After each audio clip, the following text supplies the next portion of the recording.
What we need today more than anything else is to invest in beauty.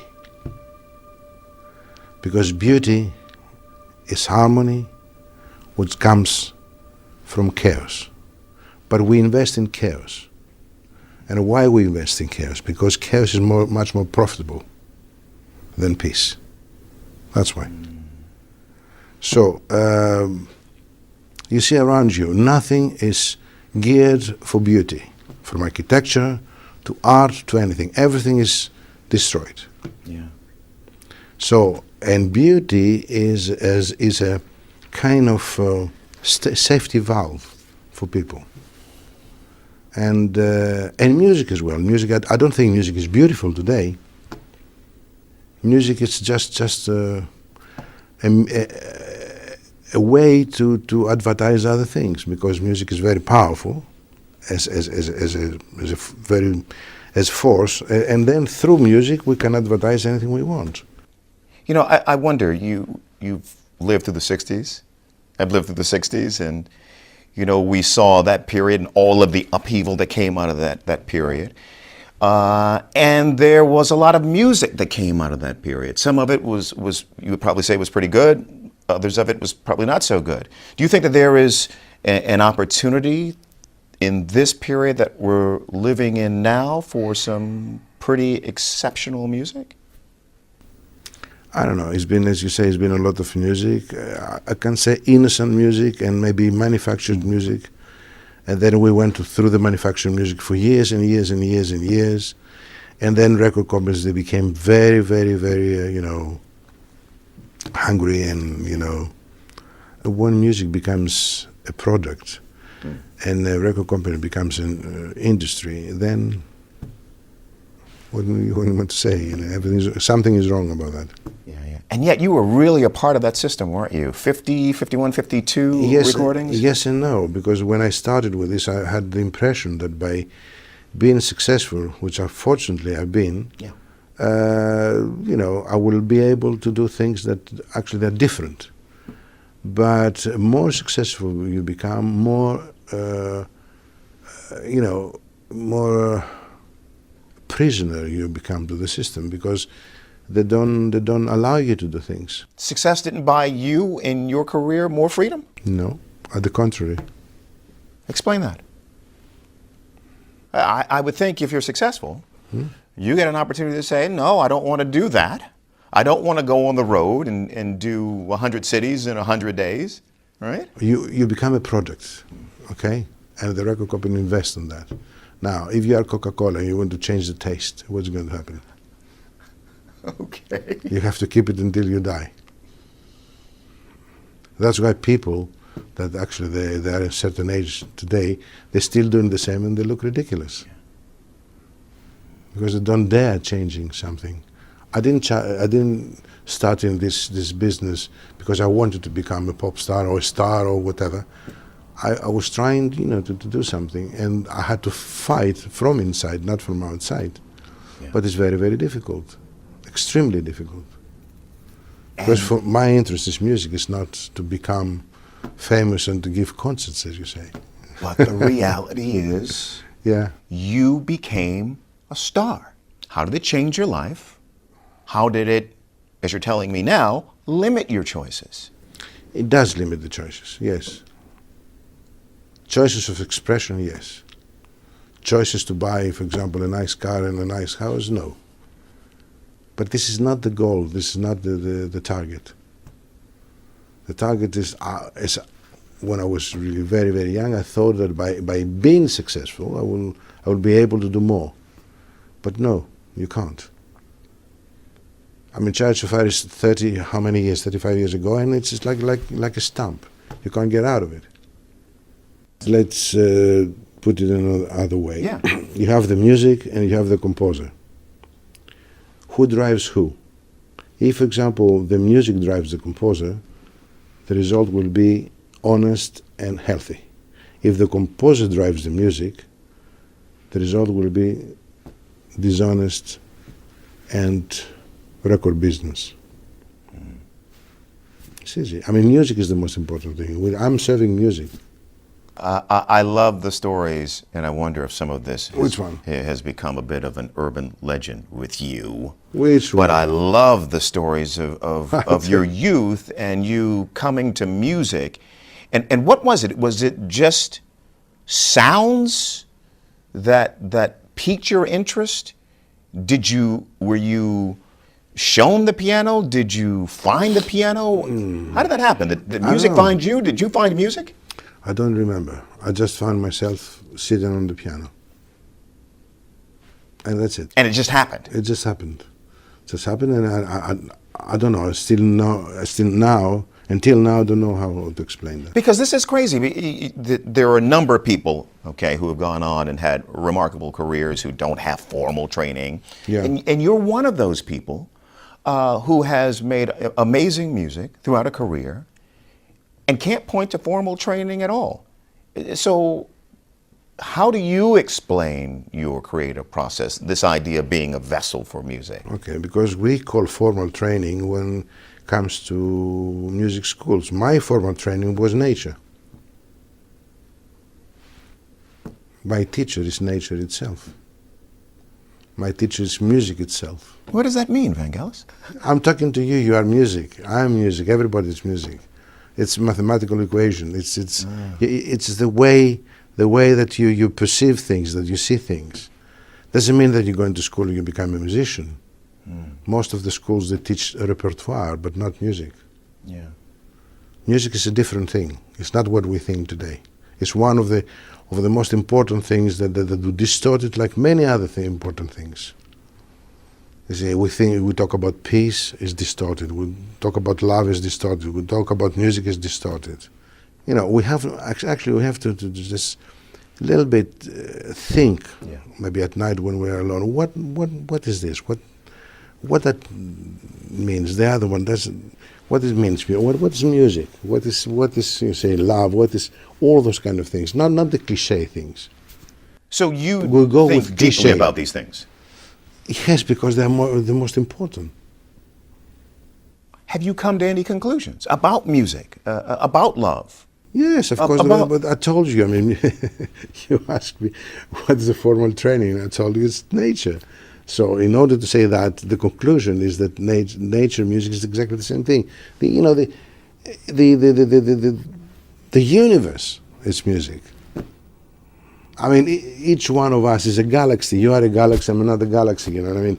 And if you go to microcosm and you go with a telescope, it's exactly the same thing. Exactly the same thing. So music is not, to pick up a guitar and go and make, as we say, gigs, right? And to be successful. And also another thing that drives me crazy is the obligation to be successful. Why have to be obliged to be successful? Why have to be obliged Because you have to feed a system. Now you're talking. Why? So you are, if you know those kind of things. You're bringing me around to your point of view. Why you make me say that? Yes. You know.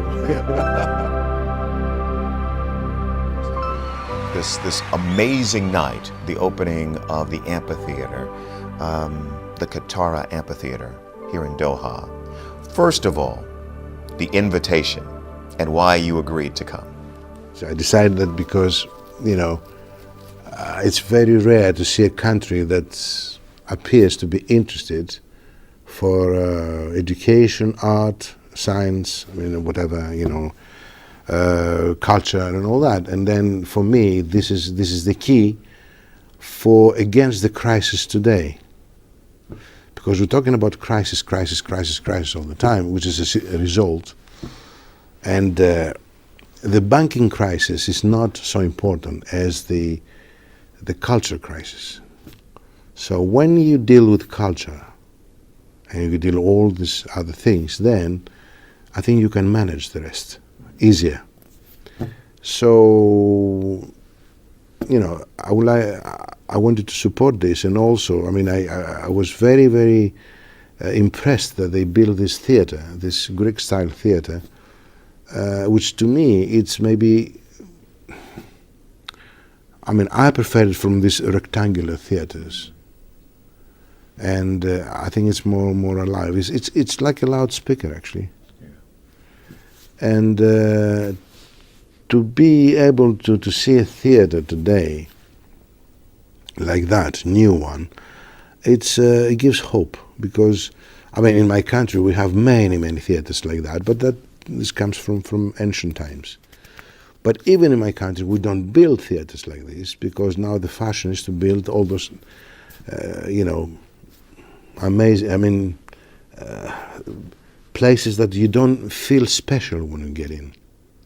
You don't feel that you're going to see something special. That's worth the trouble to go there.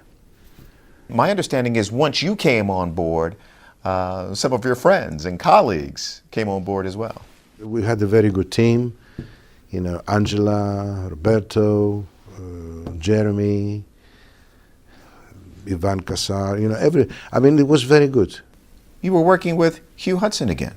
Oh yes, that was a great pleasure, because we work after, since Charge of Fire we never worked together, and he's responsible about the whole filming and the making of and all that, and we've been together. It was really great pleasure. What motivates you these days? Clearly, the project in Qatar was something that motivated you. You created original music for the performance. What is it that motivates you these days to create music? What happens? What's that creative spark these days? Every day I create music. I didn't create music only for Qatar, this period. But the reason that I did that for Qatar is because of this approach. Because for the first time I see a country that shows interest to something which I think the people needs more than anything else today. Because all the rest and all this misery comes because we don't have what I called before beauty, quality of life. And quality of life is not money. Quality of life is something else. Like, for example, civilization is not technology. I'm not against technology, of course. But can you imagine high technology without civilized people? How dangerous it can be? So I think the moment that Qatar is trying to do something like that, I have to support this, because this is a part of my beliefs. Yeah. And that's why, what I can say, although maybe it will never happen, I don't know, I hope that it's going to happen. But in order to happen, we have to help. Yeah. Each one of us. Do you have a need at this point to produce more records? Do you have a need? No. I compose music every day. Yeah. Do you have a need to, I don't know, either through the internet or whatever else, to get that out to people, to have them hear it, to have them, maybe share what it is you're feeling, thinking, and influence this kind of the kind of world that you'd like to see? Sharing is very important, but as I said, I don't want to impose. So the moment if you go through the system, then you have to impose things. It's a very, very dangerous game. Yeah. It's against my principles. Being in a kind of situation which, in one hand, they do exactly the contrary of what you believe, and the other hand you try to keep the balance. It's a very difficult thing. Right. Speaking of sharing, you know what? I've spent some time with you now. You have a wonderful life. You have. How do you know? Well, because can I tell you something? I will tell you, just from the people that I've met around you. Yeah. They would lead me, by extension, to believe that you've got this wonderful life. I wonder why you don't share more of that. I mean, you don't play the Facebook, the Twitter. You really don't share much of what I think is a pretty wonderful life of friends, of love, achievements.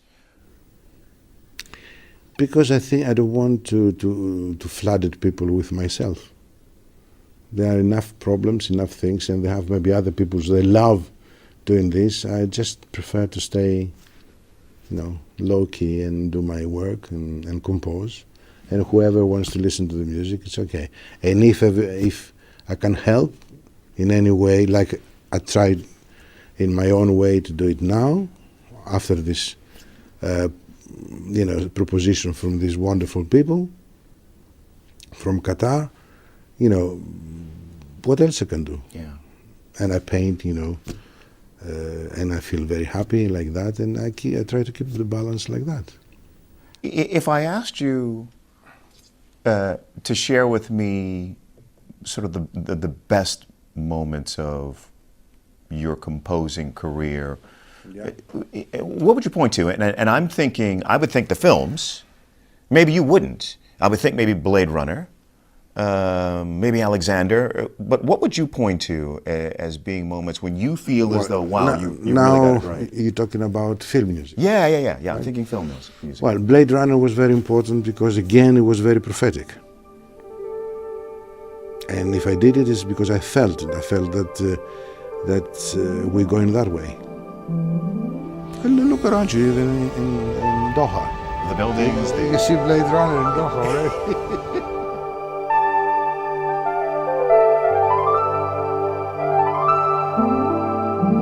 When are you your happiest? What are you doing? Where are you in the world?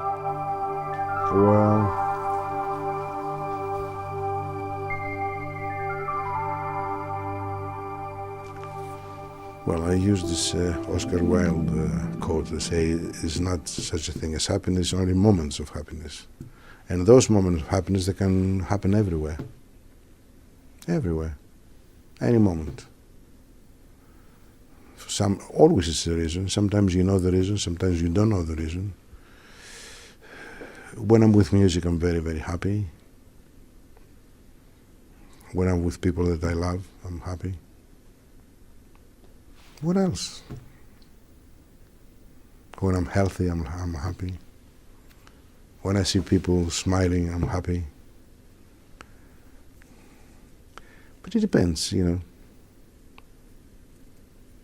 But I'm not unhappy. Legacy. There's more work to come, I know. But what do you think about, what would you like for people to remember about your body of work? The takeaway from your body of work? I think I leave that to the people, what they prefer. But it's another thing that comes out of this question is that the work that they know is a very small percentage of what I compose. Because people, they know things from the record companies, from the start, and they know from the film music, but it's a lot of music which is symphonic music, it's different music, which actually they don't know because they've never been released. So I don't actually, I don't like to say to people what to prefer, but whatever they prefer, they will keep. Maybe they won't keep anything. Who knows? I don't know. Oh, they'll keep plenty. Oh, they'll keep Vangelis. No, Vangelis. They'll keep plenty. How do you know? They will. As long, my wish is the music itself to become really, maybe to be treated with more respect. That's all I would like from people. For myself, I don't ask anything. Thank you for your time.